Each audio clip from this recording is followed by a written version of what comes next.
Səsin yaxşı olmasında təsir amillər. Səs yaxşı olsun. Nələr təsir edəcək? Səs məşqinin edilməsi və dərsə başlamazdan qabaq onun mikrofondan istifadə edilmədən bəyanı. Məsələn, bəzi halda mikrofona ehtiyac yoxdur. Rahat danışsan. Səs məşq lazımdır. Səs. Məsələn, biz o vaxtı Quran muğam dərsini oxuyanda 99-cu il idi.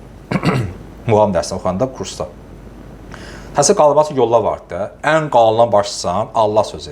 Allah, Allah, Allah, Allah, taz yuxarı.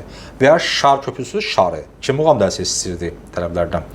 Götürsən şarı, onun içində oxuyursan. Bismillahirrahmanirrahim avazla. Çıxartdığın ağzından bir də oxuy. Şarsız.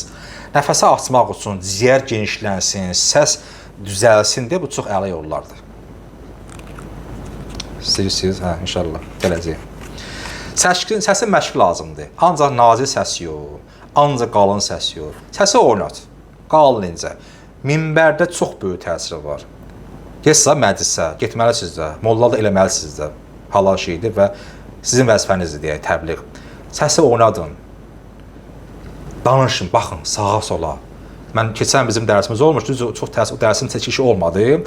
Məclisi mən getmişim dərsin. Monoloq etmək üçün hansı yolları var? Məclisə girdin, nə eləyirsən? Sonra gəlib çatdıq meydi yumağa qədər. Dərsin çəkiş yox idi bizdə, bilirsiniz. Keçən illər keşiş.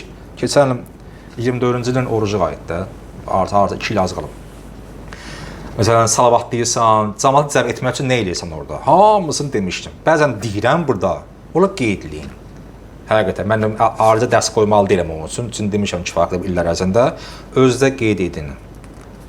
Dərs, məclisdə əl almaq üçün müəyyən yollar var. Onu eləyirsən, çox böyük təsiri var. Çox böyük təsiri var ki, sən məsələn qulaq assınlar.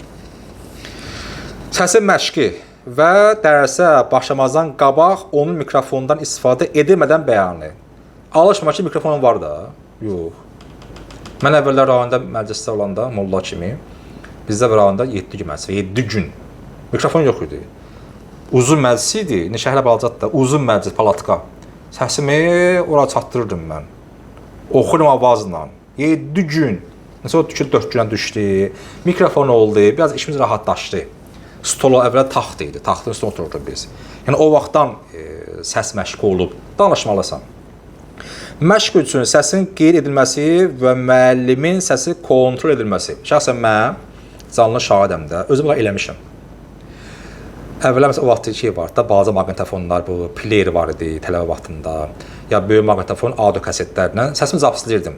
Danışığımı, oxumağımı, baxıram ki, mənim səhvlərim. Oraya yazırdım. Yazırım tələsmə. Yazı qoymuşdum öz gözümün qarşısına. Hər dəfə danışanda o görürüm ki, tələsmə, asta-asta danış. Ayağımı sıxırdım ki, asta da bir yavaş-yavaş gel. Sonra özümə qulaq asırdım ki, bax mən bu, nə dedim burada? Nə dedim burada? Heç özümü anlamadım. Qalmış yazı tələb alınasın məni.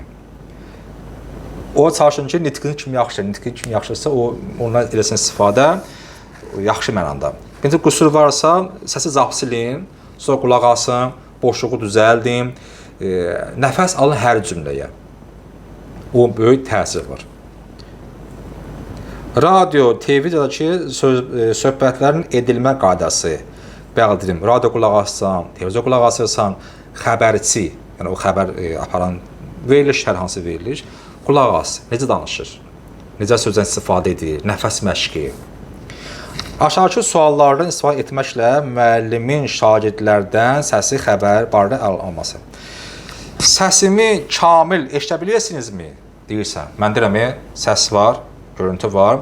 Onların təsdiq al. Başlayan ki, bismillah. Allah buyurur ki, elə olmur. Gəlsən bir gün sözü var, sualı var, bir xoş münasibət, ham yaxşıdır filan qaydasında, səsin qaydasındadır, görünəm, ham yaxşıdır, mənə görürsünüz, hə. Zarafatla da başlayır. Yaxşı mənada nədir o? Əl almaqlıqdır hətta. Mənim danışığım, sürətim münasibdir, tez deyil ki, asa deyil ki, soruşsun. Səsim sinifdə əksədə vermir, bəlkə asadan danışım. Danışığım alınlaşmır.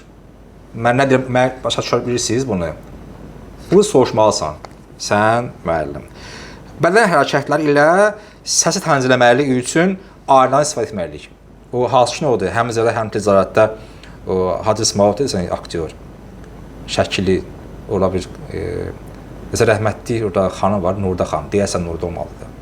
Orada o güzgü qabarını çıxış eləyir, güzgünə, əl hərəkətləri. Mən bunları çox eləmişəm. Hələ çox şükür mənə təhsil olub. Həqiqətən çox onun xeyri var. Məşq etsən güzgünə, əl hərəkətləri, güzgüyə baxaraq, göz, heç vaxt gözü unutmayın. Başını aşağı muizə eləmə. Baxacaqsan gözünə, bunlara təsir etəmirsən, yuxulayacaqlar. Sən baxmayacaqlar. Göz, hökmən göz təmasını yaddan çıxartmayın. Danışırsan, tərəfin gözünə bax. Rahat, qulaq assan. Sonra sən qulaq assan, sonra sən danışanda, o danışanda hər bir halda göz təması hökm olmalıdır. Bunun böyük təsiri var ki, tərəf səni dinləsin və sən onu dinləyəsən. Əl hərəkətlər dedim. Məşq etmək güzgü ilə. İmkan daxilində video kamera ilə dərsin qeydə alınması və müəllimin dərs deməsi və rəftarı nəzarət etməsi. Mən şəxsən özüm baxıram, düzə hamısından yox, baxıram öz dərslərimə YouTube-da. Məsələn, bəzən 2-3 dəqiqə qabağa verirəm, arxaya və görürəm sən nə danışırım. Baxıram ki, elə mənə qüsur var. Mən də mükəmməl deyiləm, o bilirsiniz də, mən mükəmməl deyiləm. Səsim yerində ola bilər, səsimin forması, amma nitqdə qüsur ola bilər, bu normaldır. Mən də bir məsələn budur deyək. Ölkə baxın. Səsinə qulaq as, videoya bax. Sən gör harda məsələn üçün bu deməli deyildin.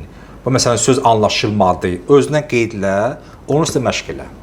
Böyük təsiri var.